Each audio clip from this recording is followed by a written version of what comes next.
बिस्मिल्लाहिर्रहमानिर्रहीम। Burhan preparatory academy के platform से मैं आपकी खिदमत में हाजिर हूँ।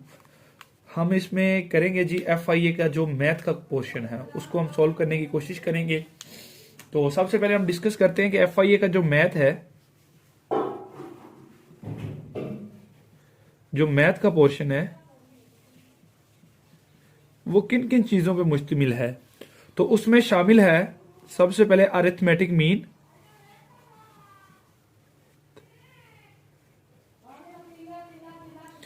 दूसरे नंबर पे हमारे पास रेशो, थर्ड नंबर पे हमारे पास है वर्ड प्रॉब्लम्स,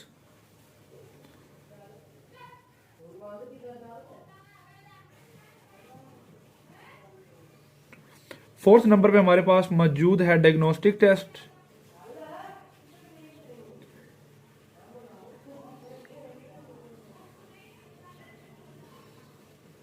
और फिफ्थ नंबर पे हमारे पास मौजूद है ग्राफ्स।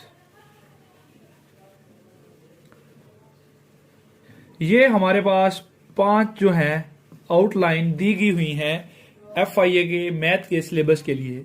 तो इसी को हम वन बाय वन डिस्कस करेंगे, एक एक टॉपिक को बहुत ही क्लियर अंदाज में, बहुत ही उस वे से करेंगे कि जिसको बिल्कुल भी कुछ नहीं आता उसको भी हम साथ ले के चलने की कोशिश करेंगे। तो इसमें हम वन बाय वन टॉपिक को करते हैं जी, तैयार डिस्कस करते हैं। तो इसमें ज़रूरी है कि आपने जो भी मैथ के लिए ये बेसिक कंसेप्ट होता है कि जो चीज़ें आपको समझाई जाएं वो आपने नोट भी करते जाना है, और जो आपको एंड पे गिवन क्वेश्चन दिए जाएं वो आपने क्वेश्चन सॉल्व करने की कोशिश करना है। तो इस तरह आपको मैथ आएगी, और जो क्वेश्चन आपको समझ नहीं आएंगे वो आप उससे अगले दिन डिस्कस कर सकते हैं। तो हम स्टार्ट करते हैं इसके मेन पहले टॉपिक अरिथमेटिक्स से जी। तो स्टार्ट करते हैं हम अपने पहले टॉपिक अरिथमेटिक्स की तरफ से। अरिथमेटिक्स में बहुत सारी चीज होती है, इस्तेमाल इसलिए किया जाता है, ये बेसिकली एक जो कैंडिडेट है उसकी जहानत को इस्तेमाल, इसमें कोई मुश्किल नहीं है, बिल्कुल प्लस माइनस के क्वेश्चंस होंगे, लेकिन उसको करना कैसे है ये आपने माइंड को यूज करना है। इनके आपको फार्मूले आने चाहिए, और इसमें से और कुछ भी नहीं है, वेरी सिंपल है, फिंगर टिप्स पे होने वाले क्वेश्चंस हैं। तो इसका सिलेबस हम करते हैं जी। अरिथमेटिक्स है, इसको फर्दर कौन कौन सी कैटेगराइज में डिवाइड किया गया है। तो इसमें रेंज है हमारे पास, उसके बाद हमारे पास मीन है जी। तो मीन के बाद हमारे पास मौजूद है रेंज है, मीन है, उसके बाद मॉड है,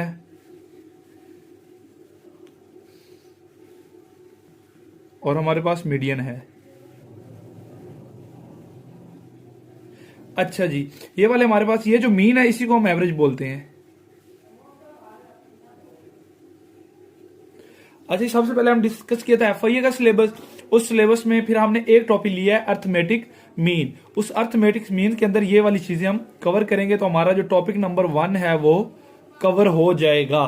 तो हम इसका जी वन बाय वन इसको लेके चलते हैं, और अरिथमेटिक्स के क्वेश्चंस को हम करने की कोशिश करते हैं। तो सबसे पहले हम देखते हैं जी रेंज।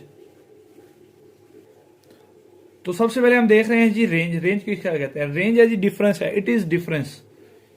इसकी डेफिनेशन क्या है जी? It is difference. ठीक हो गया जी। डिफरेंस है, किस चीज में डिफरेंस है? Maximum value minus minimum value, ये जी इन दो चीजों का डिफरेंस है। हमारे पास कोई भी स्टेटमेंट, कोई भी गिवन दी होगी वैल्यू, तो उसमें से एक बड़ी वैल्यू होगी, एक छोटी वैल्यू होगी। बड़ी वैल्यू में से छोटी वैल्यू को निकाल देंगे तो वो उसकी रेंज हो जाएगी।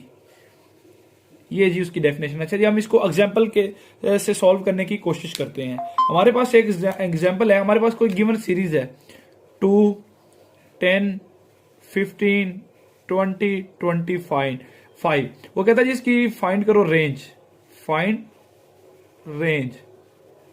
तो इसकी रेंज क्या क्या करेंगे हम? सबसे पहले फार्मूला देखेंगे। रेंज का फार्मूला क्या है? Maximum value, maximum minus minimum. तो इसमें देखें मैक्सिमम कहते हैं जो पूरी सीरीज में सबसे बड़ी रकम है। तो सबसे बड़ी रकम कौन सी है? 2, नो, 10, उससे भी बड़ा है 15, उससे भी बड़ा है 20, उससे भी बड़ा है 25। तो बड़ी वैल्यू कौन सी होगी? 25। माइनस मिनिमम वैल्यू कौन सी है?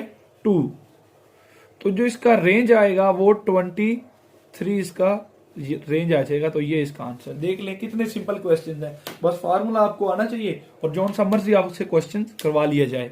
एक और एग्जांपल से समझते हैं हम जी। तो हमारे पास एक क्वेश्चन है, क्वेश्चन को गौर से पढ़ें कि find the range of these quiz score. एक क्विज हुआ है, उसके ये स्कोर्स हैं 93, 79, 83, 89, 90, 71 एंड 85। वो कहता है ये क्विज हुआ है, उसके ये स्कोर हैं, तो आप इसकी रेंज फाइंड करें। तो हम क्या करेंगे, सिंपली सबसे पहले रेंज का फार्मूला लिखेंगे। वो क्या होता है जी, maximum value minus minimum value. तो इसमें फाइंड आउट करेंगे हमारे पास मैक्सिमम क्या है।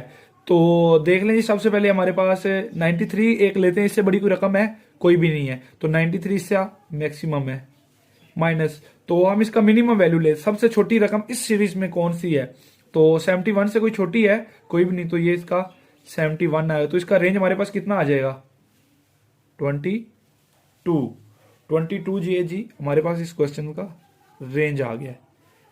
क्लियर हुआ है ये वाला रेंज का कंसेप्ट, कि एक हमारे पास जो सीरीज दी होगी उसमें से हमारे पास एक मैक्सिमम वैल्यू दी होगी, एक मिनिमम वैल्यू दी होगी।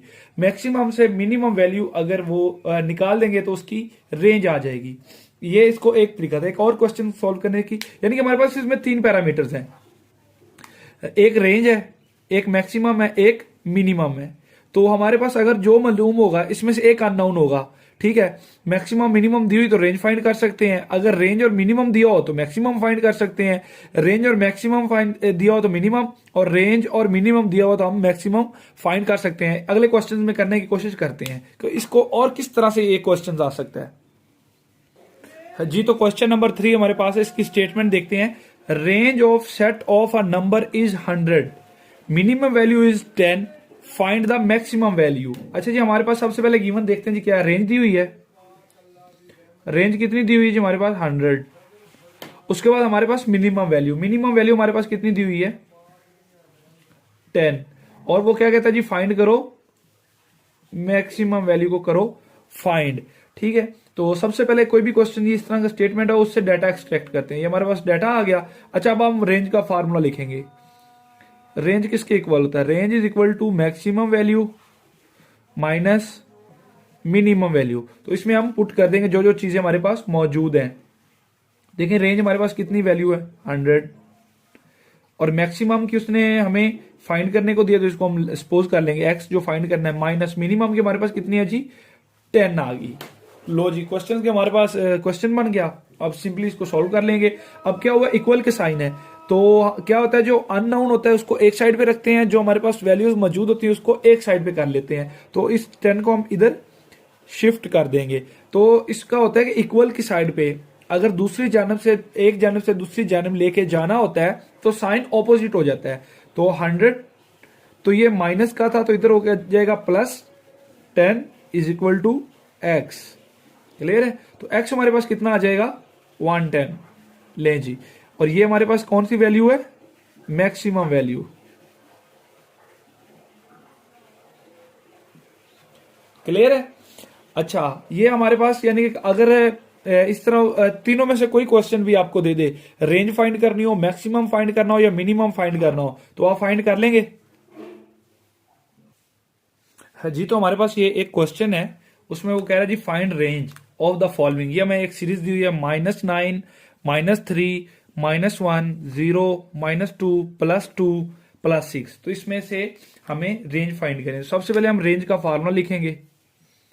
रेंज किसके इक्वल होती है जी, maximum value minus minimum value.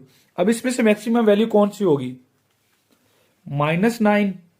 9 दिखने में तो ऐसे ही लग रहा है ना कि 9 बड़ी होगी, लेकिन नहीं, ऐसा नहीं होगा। इसमें ऐसे होता है कि 0 ये पॉजिटिव साइड है, ये नेगेटिव साइड है, तो पॉजिटिव साइड की तरफ जो बढ़ती जाएगी वो इधर बड़ी होगी, और जो नेगेटिव साइड की बढ़ती जाएगी वो उतनी ही कम होगी। देखो 1, 2, 3, 4, यानी कि इसका बड़ा 4 है, सबसे बड़ा 4 है, इसका -1, -2, -3, -4। तो इसका सबसे जो छोटा है वो -4 है।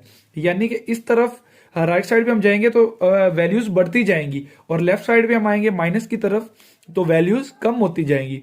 तो इसमें से हम वैल्यू एक्सट्रैक्ट करते हैं। मैक्सिमम वैल्यू हमारे पास फिर क्या आ जाएगी, +6। +6 हमारे पास है जी मैक्सिमम वैल्यू, ये माइनस फार्मूले का। अब मिनिमम वैल्यू इसके अंदर लिखेंगे। मिनिमम वैल्यू कौन सी आएगी, 0 नहीं, 0 से भी छोटा है, -9। क्लियर है। तो 6 माइनस और माइनस मल्टीप्लाई होके क्या हो जाएंगे, प्लस, और ये हो जाएगा 9, और हमारे पास क्या आ जाएगा जी 15। इस तरह का क्वेश्चन देके वो आपको थोड़ा सा पजल करने की कोशिश करता है। सबसे पहले हमने देखा कि हमारे पास कोई भी वैल्यूज हो, रेंज, मैक्सिमम, मिनिमम वैल्यू, अगर दो दी हो तो हम एक को फाइंड कर सकते हैं। तो एक क्वेश्चन इस कैटेगरी का आया है कि अगर प्लस माइनस दोनों इकट्ठी दी हो तो फिर क्वेश्चन कैसे सॉल्व होगा, तो वो भी मैंने आपको करके दिखा दिया है कि अगर पॉजिटिव साइड पे होगी तो बड़ी रकम जो सबसे बड़ी होगी, जैसे कि +1 इससे बड़ा है 2, फिर 3, फिर 4। अब 1 बड़ा है लेकिन 2 इससे बड़ा नहीं है, 2 1 से भी छोटा है, 3 2 से बड़ा नहीं है माइनस में, 3 जो है 2 से छोटा है, और 4 जो है 3 से छोटा है माइनस में। तो ये इसमें उल्ट की तरफ जाता है, यानी कि जो बढ़ता जाएगा राइट साइड पे वो इंक्रीज होता जाएगा और लेफ्ट साइड पे डिक्रीज होता जाएगा। तो यहां तक किसी को कोई क्वेश्चन है? अगर किसी को क्वेश्चन है तो वो बाद में पूछ सकते हैं।